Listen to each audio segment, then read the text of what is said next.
Vani Padayachee, you're the executive chef here at African Relish.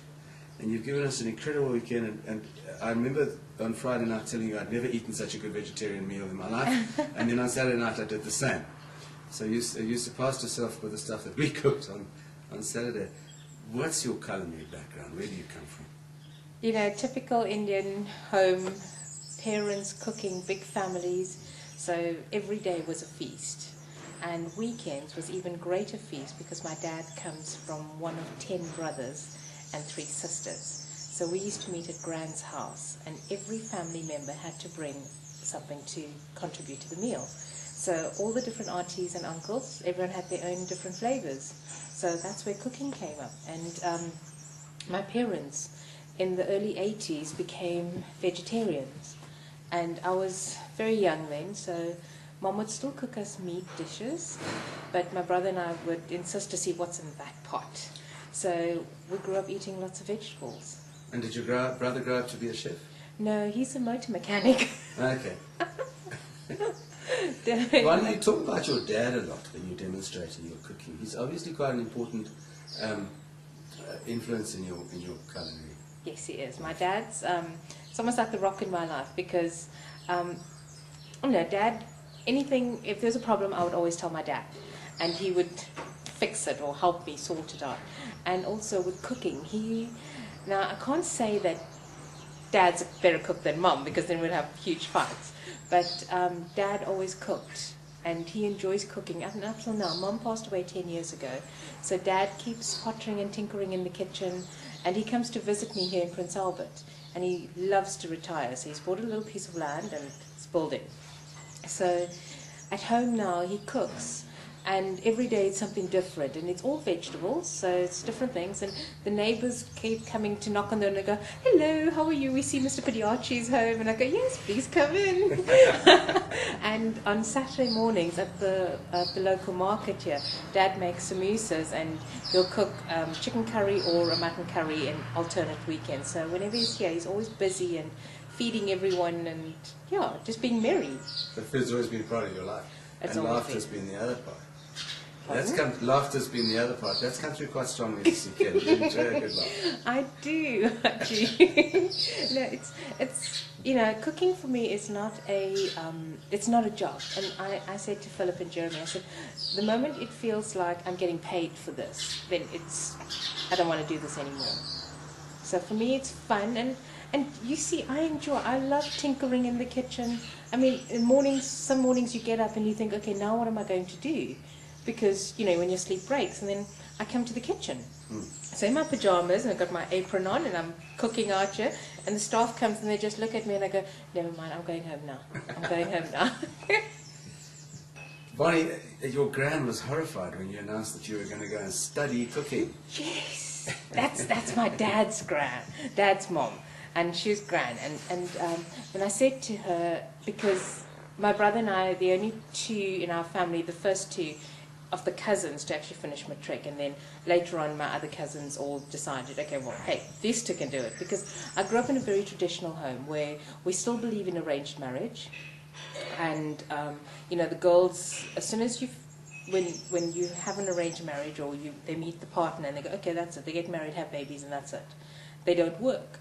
So we just carried on. And then when I said to Gran that I said to my parents first that I want to study cooking and hotel, and my parents looked at me, okay, and then I made them watch a whole program. I got it from the library about hospitality industry and things.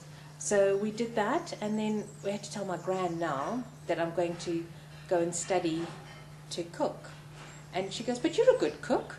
You don't need to go learn. No one can teach you how to do that." I said, "Gran, but you don't understand. There's a difference between a cook and a chef. At homes we cook. I want to be a chef." And she says, No. No granddaughter of mine is going to go and study.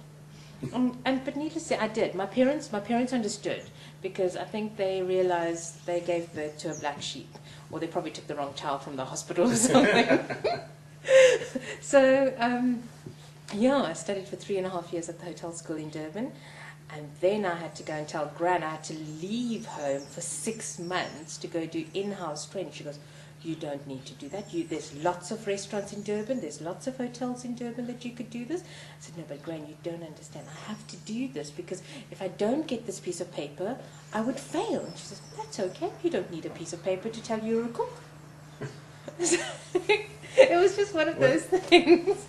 Please tell me that you at some stage went and you cooked the ultimate meal for Gran, did you?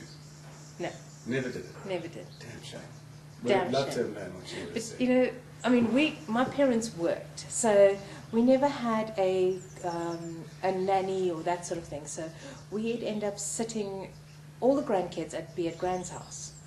And what happens is that you would she'd have these little benches, that high, off the ground. You'd sit in, and all of us, we'd get our little plates, and we'd sit and eat our food. And it doesn't matter whether she'd made curry, which is thick porridge, and spinach and dal, or vegetable curry, or even mutton curry. All the grandkids would sit in a long line, and then we'd sit there and eating. And Gran loved, she never cooked on an electric stove.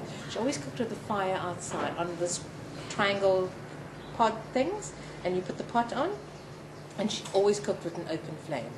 So that's why for me to cook on electricity, I find it very difficult because I love cooking on gas. I love cooking on outside coal flames, like when we do the potjies. We've even done a potjie curry outside, so it's great, and even lighting a fire on a braai.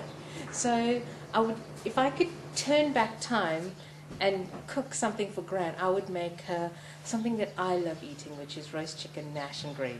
Don't think she'd quite like it, but but that's something like, you know, if ever I was to make something, maybe I'll add some tikka masala spice in the chicken, or saute some onions and chilies and garlic and herbs and stuff like that, and put it in the mash. I'll put you on the spot before I ask you one final question. For a bachelor father, what is the one most important thing that I should have in my kitchen? Oh, blender. A blender. Why? Because you could cook up anything, and then you could just whiz your soups. You could just whiz up your quick soup, or you want to make your ice creams. You just make your ice cream base, you put it in the blender, and then you stick the blender in the freezer, take it out and put it back on, and you whiz it around, and then sort of having an ice cream machine. Like, that's kitchen utensil. Like. But ingredient, that's difficult. Pasta. I would say pasta. I mean, and if you've got eggs and you've got flour, and we've always got water and olive oil, you could make your very own pasta dough. You know, and you don't need a pasta machine. You could roll it out. The rolling pin. Yes, we learned all about the rolling pin yesterday. Vani Padayachee, thank you very much. Only a pleasure. Thank you.